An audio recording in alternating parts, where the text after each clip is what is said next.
यदि उहाँ साँच्चीकै भारतलाई हाम्रो नेपालको चाहिँ जग्गा जमिन जिम्मा लाउने उद्देश्य, नेपालको चाहिँ जुन भौगोलिक सिमानाभित्रका हाम्रो कुनै पनि क्षेत्र भारतलाई जिम्मा लाउने नियतले बोलेको भए बेलायतको कुरा गर्नुहुन्थ्यो।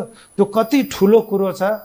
तपाईँ नेपालमा हेर्नुहोस् त, यत्र आज 7 सालदेखि के भनेदेखि आजसम्म कुनै प्रधानमन्त्रीले बेलायतको मध्यस्थता या बेलायतसँग प्रमाण छ या बेलायत हाम्रा लागि युजफुल हुन सक्दछ भनेर बोल्न सकेको थियो?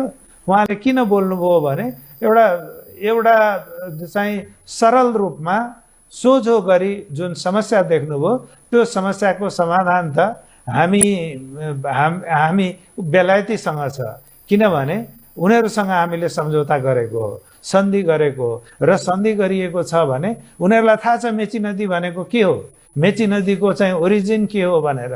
यो तमासा गरेर हुन्छ?